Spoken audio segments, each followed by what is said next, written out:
welcome Patti Smith.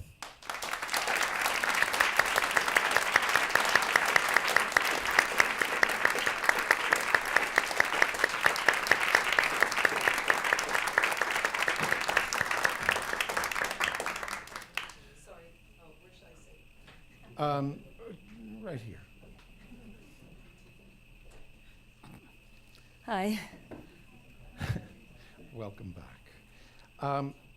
Patti, you know, we hear about climate change and, as Larkin said, Mother Nature and these sort of unstoppable, overwhelming forces. And it seems like there's not much for an individual to do about this. Where do you find a sense of hope for now and the future? Well, first of all, there is something everyone can do, as it's already been stated, the small things. I'm a great believer in the small things. And if each of us did these small things, whether it's recycling or turning the water off when we're brushing our teeth or not consuming so many things, turning off the light switch. But, you know, we can all do that. We can all do our small part, which multiplied by millions and millions will make change. But for me, I feel hopeful seeing new generations so active and so knowledgeable, watching my daughter much more active than I ever was at her age. You know, all the effort, hours and hours, 12, 13, 14 hours a day, working on things such as this evening or Pathway to Paris. That gives me a lot of hope to see the activeness of the new generation. And, you know, whenever I see many people convened, I remember when we were trying to protest and use our efforts to stop the Bush administration from going into Iraq. We had very little support in America. And then, you know, I went to march in Europe, and there were millions in Italy and hundreds of thousands in France, and it makes you feel hopeful, but you want to see that in your own backyard. You want to see activism in your own, on your own turf. And seeing all of the reaction and, you know, all of the people gathering together for climate change is stirring. Did you hear Anne Waldman describing poetry as a response to the world, an engagement with the world? Yes, well, I mean, she lives that. I mean, she's really was probably Allen Ginsberg's number one accolade in terms of activism. She lives as she speaks, and we miss Allen. We miss his energy. She has a tremendous amount of energy, though, but as he was such a prolific poet, but his activism was in tandem. You know, he didn't separate these things. He lived it all continuously. Can you do that with your poetry? I don't think that I'm not. My poetry is. My poetry is of a different ilk. You know, I wouldn't say that I'm a very political poet, more of a romantic poet, but I try to do my part when I'm in concert, you know, with my band. I would say that that's where my action lies with my band. Rock and roll, as much as poetry, can be a very powerful tool for activism. And but I would say that in terms of poetry and activism, Anne is certainly, you know, the one I look to. Well, let's bring a version of your band to the Green Space stage. Jessie Paris Smith playing the piano.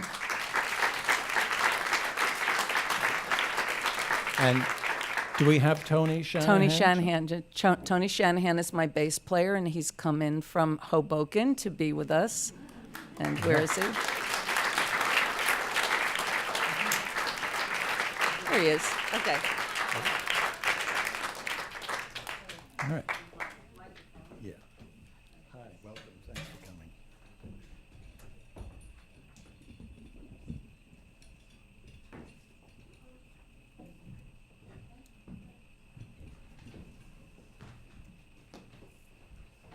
So, they're setting up. Okay.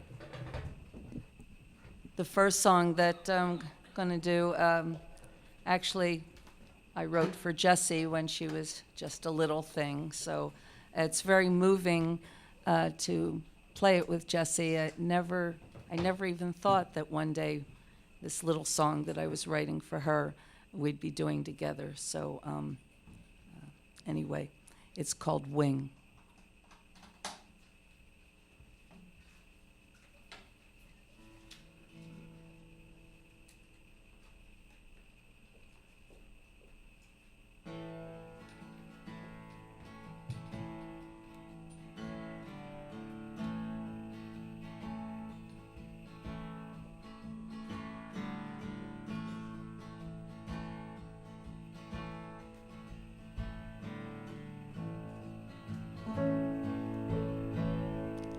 I was a wing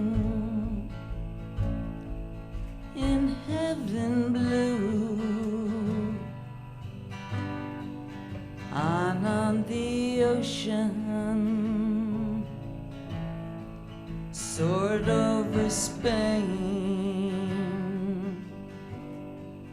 and I was free. I needed nobody. It was beautiful. It was beautiful.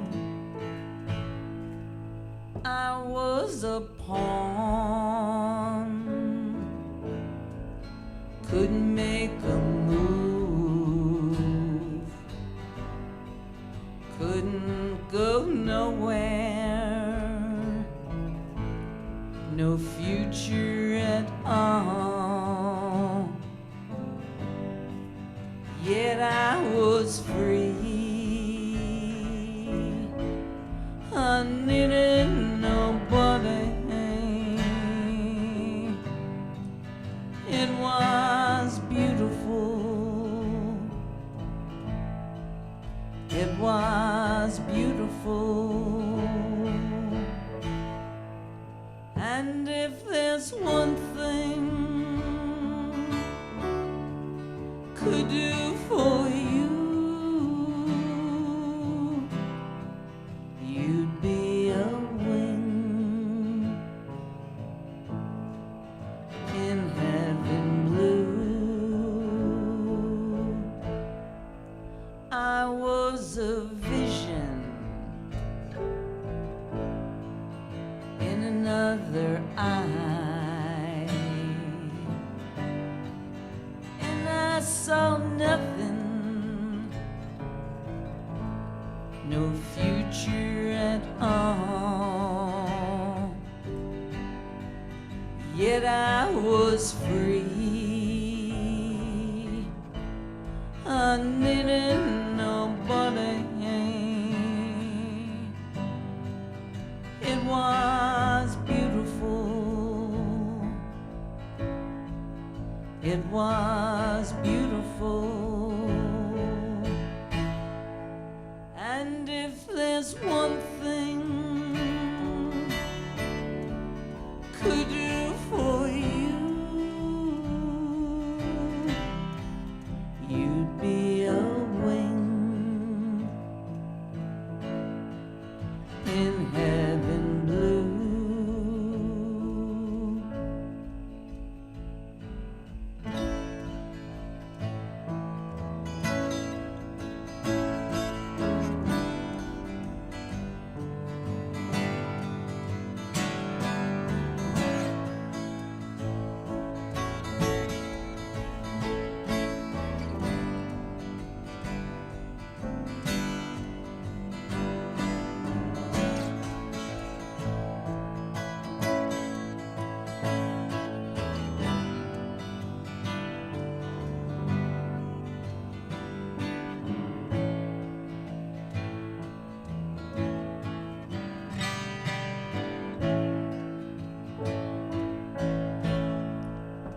And if there's one thing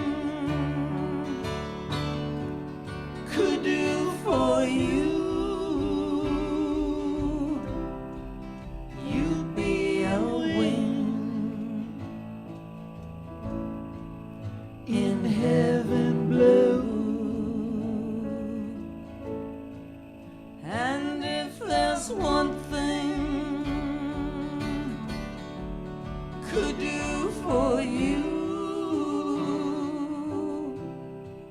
you'd be a wing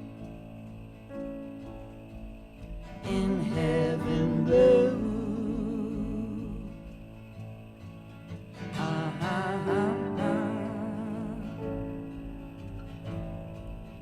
Ah, ah, ah, ah. Ah, ah, ah, ah.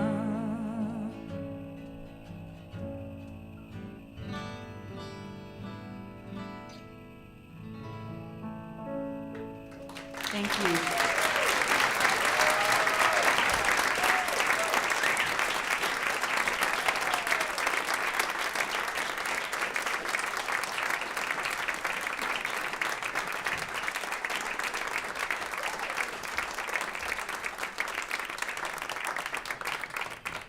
Thank you. I couldn't help but notice how many beautiful and strong and diverse and extremely active women there have been on the stage tonight. So I'd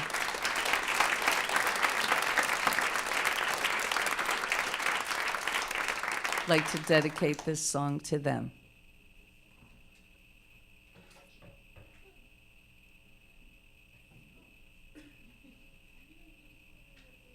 Oh, no, no, it's, okay.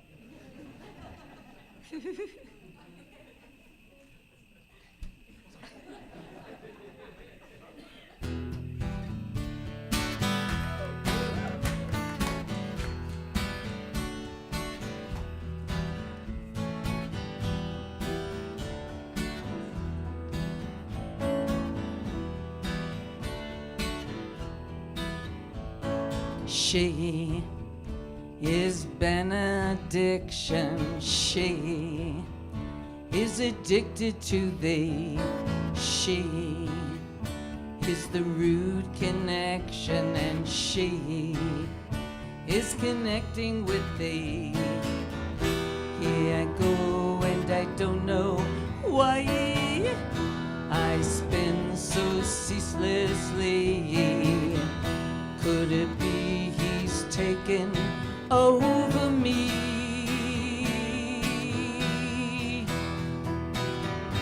I'm dancing barefoot, head in fire spin. Strange music draws me in, makes me come on like some heroin.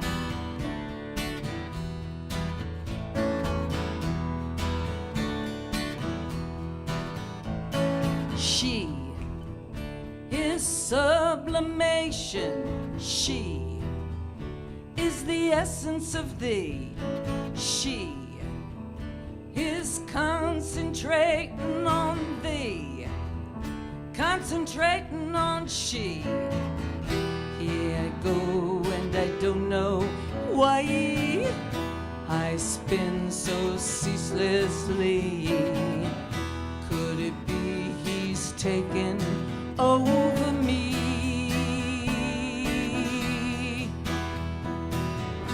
I'm dancing barefoot, head in fire spin. Strange music draws me in, makes me come on like some heroin.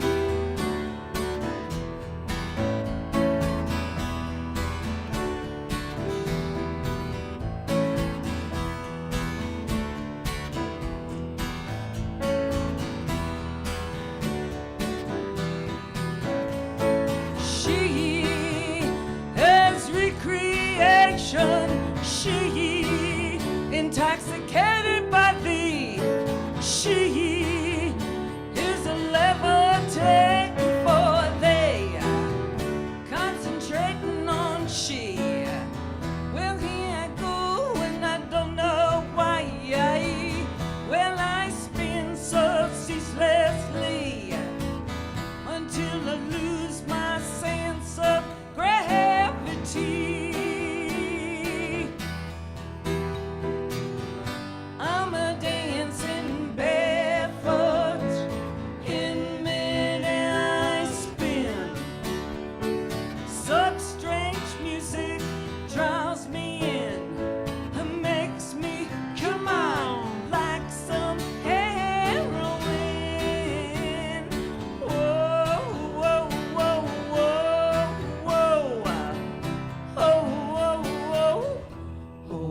you.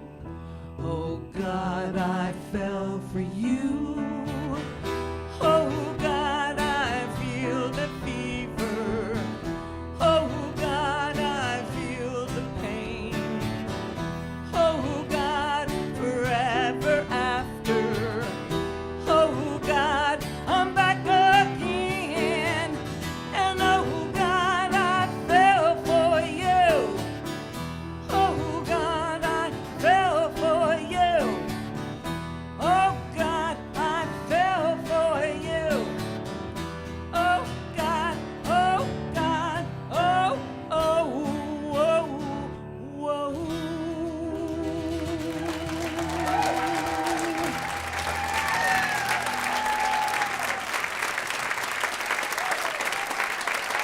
Thank you. Thank you. So, thank you. With the person over there who has a camera with a green light, keep it off. Thank you. And I just like to say I see many people are filming, and I don't see your faces, I see your cameras. I'm really here for you. We are being streamed, and so it's being taken care of for posterity. So why don't we just enjoy one another while we're here?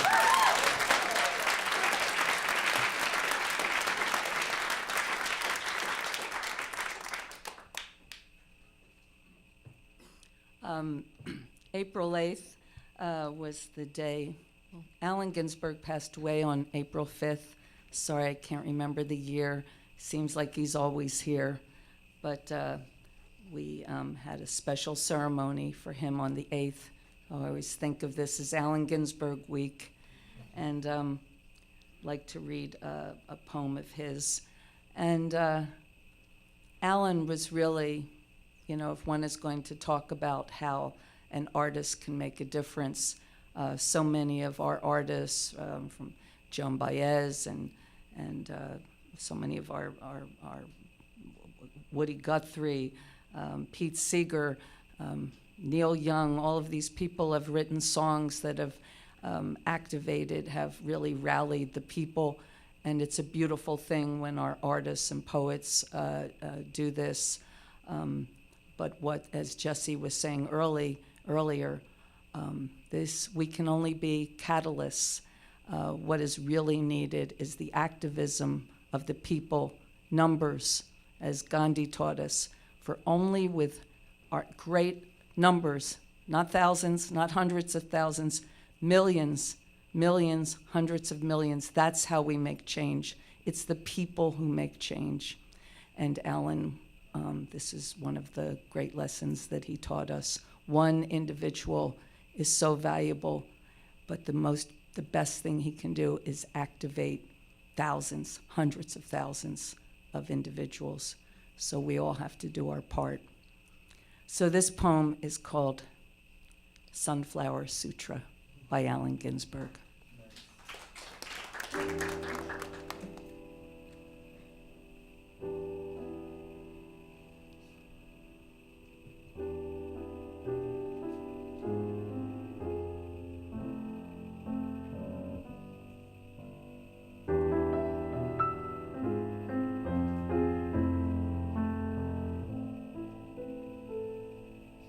I walked on the banks of the Tin Can Banana Dock and sat down under the huge shade of a Southern Pacific locomotive to look at the sunset over the Box House hills and cry. Jack Kerouac sat beside me on a busted, rusty iron pole, companion. We thought the same thoughts of the soul, bleak and blue and sad-eyed, surrounded by the gnarled steel roots of trees, of machinery. The oily water on the river mirrored the red sky. Sun sank on the top of final Frisco peaks. No fish in that stream. No hermit in those mountains. Just ourselves, roomy-eyed and hungover like old bums on the riverbank, tired and wily. Look at the sunflower, he said. There was a dead gray shadow against the sky, big as a man, sitting dry on top of a pile of ancient sawdust. I rushed up, enchanted. It was my first sunflower. Memories of Blake, my visions, Harlem, and hells of the eastern rivers, bridges clanking, Joe's greasy sandwiches, dead baby carriages, black treadless tires, forgotten and untreaded, and the poem of the riverbank, and condoms and pots and steel knives, nothing stainless, only the dank muck and the razor-sharp artifacts passing into the past. And the gray sunflower, poised against the sunset, crackly, bleak and dusty, with the smut and smog and smoke of olden locomotives in its eye. Corolla of bleary spikes pushed down and broken like a battered crown, seeds falling out of its face, soon to be toothless mouth of sunny air, sun rays obliterated on its hairy head like a dried wire spider web.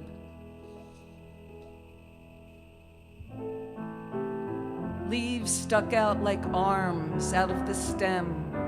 Gestures from the sawdust root broke pieces of plaster fallen out of the black twigs, a dead fly in its ear.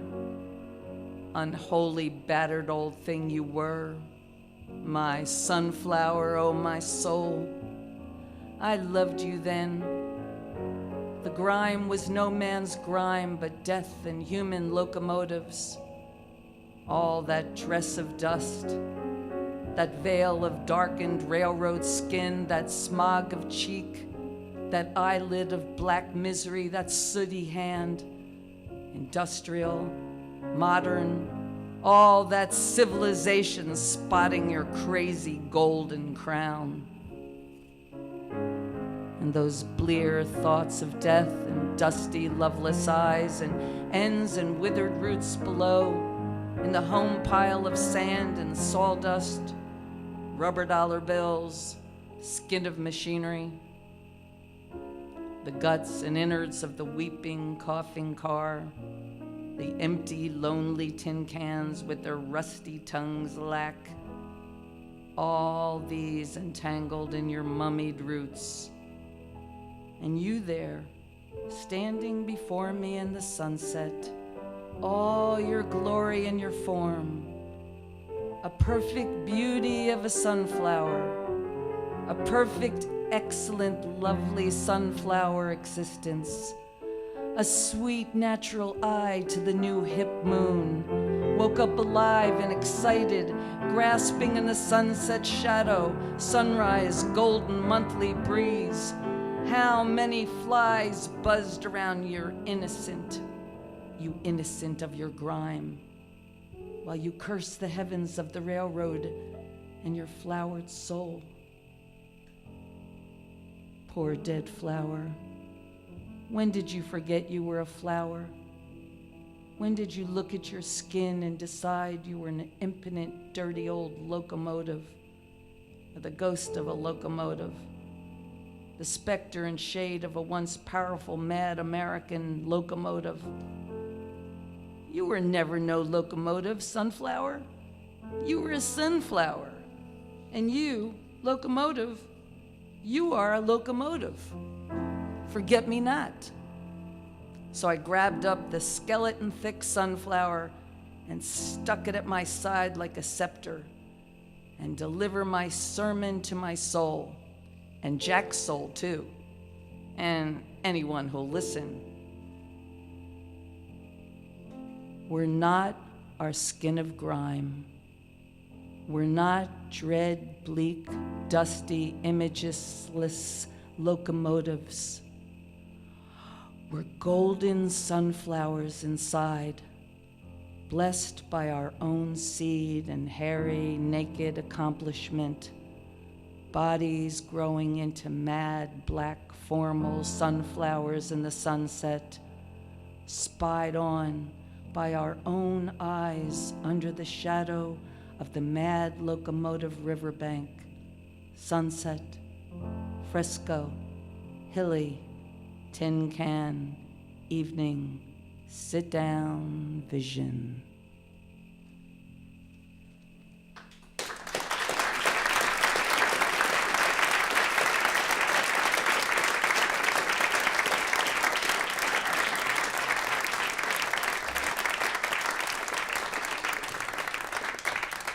Thank you. Allen Ginsberg wrote that in Berkeley in 1955. So fresh. Fresh as a daisy, the sunflower is.